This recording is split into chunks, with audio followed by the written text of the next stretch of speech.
Hello everyone, my name is Alisha Roy and today in this video I'll be discussing with you all what constitutes arrest and what is the difference between custody and arrest, and I will also be discussing about what are the reasons that arrest is made. So let's proceed.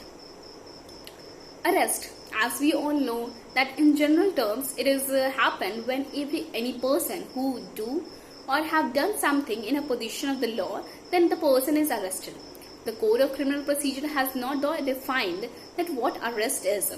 Like the word arrest, it ordinarily means the apprehension or the restraint or the deprivation of one's personal liberty, and arrest means a physical restraint put on a person as a result of the allegation of the accusation that he has committed a crime or an offense of quasi-criminal nature. And arrest means seizure or the forceful restraint and the exercise of power to deprive a person of his liberty, or taking or keeping of a person by any lawful authority into a custody, and especially in response to a criminal charge. So arrest is completed as soon as the suspect is no longer free to walk away from the arresting police officer, thus depriving that arrested person of his or her freedom of movement as well. Here also, after arrest, a person's liberty is under the control of the arrestor. The person is taken into custody and his will by the physical application of force or submission to an officer arresting him or her. But it is to note that every deprivation of the personal liberty or physical restraint is not arrest, that is cannot be considered as arrest. Only certain cases, like if there is deprivation of the liberty by a legal authority or at least apparent legal authority or any under the color of the office and in a depth manner, only leads to arrest. However, a person against whom no accusation of crime has been made may be arrested or detained under the statute for many reasons, like removal in safe custody from one place to another. For example, removal of a minor girl from a brothel. So holistically, we try to understand that what arrest is. Then arrest is a procedure that is connected with the criminal offences only, that is consisting of the taking into custody from the lawful authority in order to hold or detain the accused person, the arrested person, and to answer a criminal charge, and to prevent the commission of the crime or to prevent that person from absconding. So since an arrest, it deprives the person of an freedom of his freedom, so it must be exercised with utmost care and caution.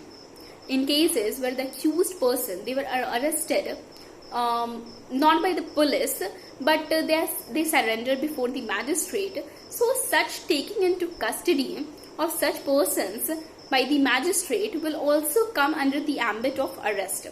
And in one of the cases, like in Roshan Baby versus Joint Secretary of Government of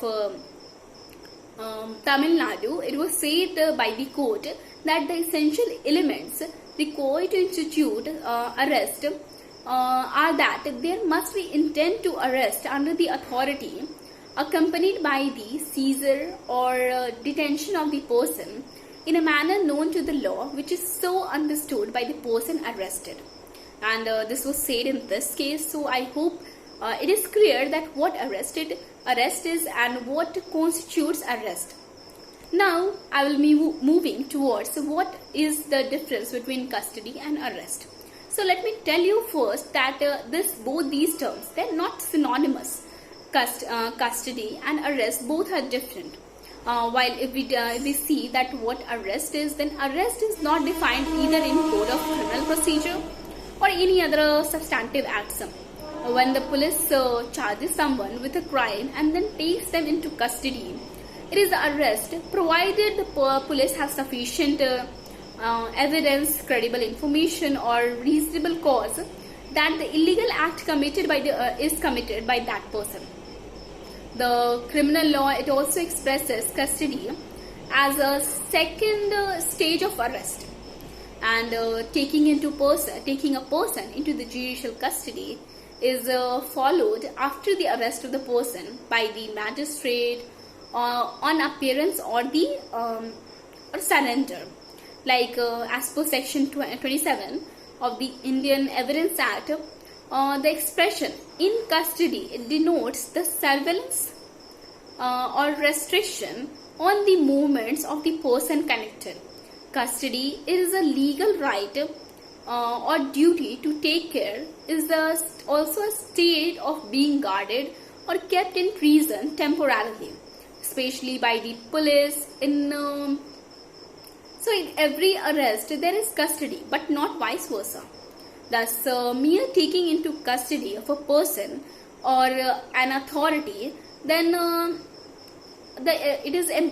who is empowered to arrest may not necessarily amount to arrest. So this is all about what arrest is and what custody is, and I hope the difference is clear. Now, what is the reason behind arrest? So if we see that why arrest is made and where arrest is made, then arrest is made in both cases, like criminal cases and civil cases both. But it is very the situations become very drastic, then only arrest is made in the civil cases, while in the criminal cases it can be made for many reasons, like to find the probable cause of the offense, to prosecute or interrogate the accused, to notify the society that the individual has committed a crime, and to deter him from committing any crime in future. And it is also done to secure the attendance of the accused at the trial on the charge of some crime, and where his attendance at the trial is necessary, and to secure the administration of law, or say the adjudication of justice. So it is arrest is also made as a kind of precautionary and preventive measure where there is imminent danger of the commission of the serious offense, that is the cognizable one. And arrest is also made for obtaining the correct name and the address. It is also made for removing the obstruction to the police to carry out the duty. And lastly, this arrest is also made for retaking a person escaped from the custody. So in all these cases, arrest could be made, and it is totally lawful on the part of the lawful authority to make any kind of arrest of the persons. Now, talking about the arrest of the persons under the CRPC, we know that section 41 to section 60 of the Code of Criminal Procedure, it deals with the arrest of the persons. A person may be arrested with warrant or without warrant, and such arresting authority could be like anyone. It could be by way of court, it could be by individual person, and it could be by the police. So all these persons are could be arresting authority. Now, to conclude all these things, I would like to say that it is not denying the fact that arrest, it brings demoralizing and diminishing effect in one's personality, and the person so arrested becomes outrageous, alienated, and hostile. Thus, every attempt and the caution should be made on the part of the arresting authority that there exists a balance between the security of the state and the individual freedom, and only then the real objective would be satisfied and be achieved. So that's all for today. Thank you for listening.